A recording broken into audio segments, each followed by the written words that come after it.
pose with the bands. Pose with the pose with the pose with the bands. Pose with the pose with the pose with the bands. Pose with the bands. Pose with the bands. Bismillahirrahmanirrahim. Assalamualaikum warahmatullahi wabarakatuh. Perkenalkan, nama saya Nurul Zati. Saya biasa dipanggil Nurul.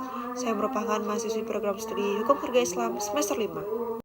Nah, di sini saya ingin sedikit menjelaskan materi tentang kedudukan warga negara asing dalam hukum perdata internasional.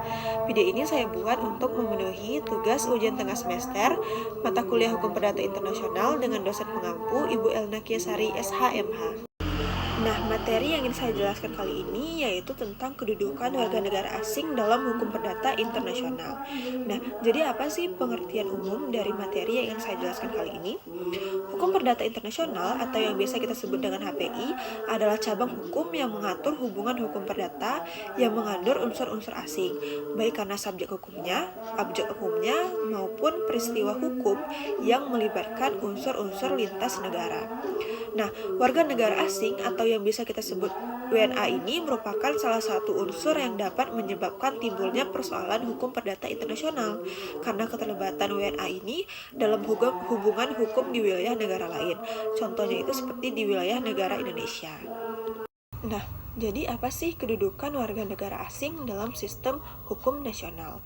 Kedudukan warga negara asing atau WNA ini di suatu negara pada dasarnya itu bergantung pada prinsip kedaulatan negara tersebut.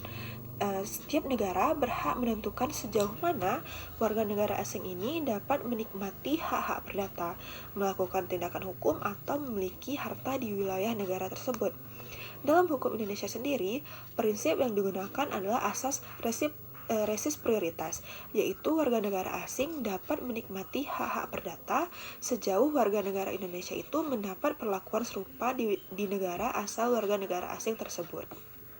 Nah, selanjutnya itu ada asas-asas yang mengatur kedudukan warga negara asing dalam hukum perdata internasional. Yang pertama itu ada asas nasionalitas. Asas nasionalitas adalah asas yang menentukan hukum yang berlaku berdasarkan kewarganegaraan seseorang. Yang kedua itu ada yang namanya asas domisili. Asas domisili adalah asas yang menentukan hukum yang berlaku berdasarkan tempat tinggal tetap seseorang. Yang ketiga itu adalah asas kebebasan berkontrak. Asas kebebasan berkontrak adalah asas dalam hubungan perdata internasional. Para pihak ini boleh menentukan sendiri hukum mana yang berlaku bagi perjanjian mereka. Nah, jadi intinya kedudukan warga negara asing dalam hukum perdata internasional ini menunjukkan keseimbangan antara perlindungan terhadap kepentingan nasional dan juga pengakuan terhadap hak-hak perdata individu lintas negara. Dalam konteks Indonesia, prinsip resiproritas dan juga kedaulatan hukum nasional tetap menjadi dasar dalam menentukan sejauh mana warga negara asing ini dapat berperan dalam hubungan hukum di Indonesia. Selanjutnya itu ada hak dan juga kewajiban warga negara asing atau WNA ini di Indonesia. Berdasarkan peraturan perundang-undangan seperti KUH Perdata ataupun Undang-Undang Keimigrasian, warga negara asing atau WNA ini memiliki beberapa hak dan juga kewajiban seperti hak yang pertama itu mereka dapat melakukan perbuatan hukum perdata seperti membuat perjanjian, menyewa tanah, ataupun membeli rumah susun. Yang kedua, mereka dapat memperoleh perlindungan hukum yang sama di pengadilan. Yang ketiga, mereka itu dapat menikah dengan warga negara Indonesia sesuai dengan ketentuan hukum perkawinan. Namun, mereka juga memiliki keterbatasan di negara Indonesia. Seperti yang pertama itu, mereka tidak dapat memiliki hak milik atas tanah. Mereka itu hanya memakai ataupun hanya menyewa. Yang kedua, mereka itu tidak memiliki hak politik. Mereka tidak bisa memilih dan juga mereka tidak bisa dipilih. Itu sedikit penjelasan materi tentang kedudukan warga negara asing dalam hukum perdata internasional.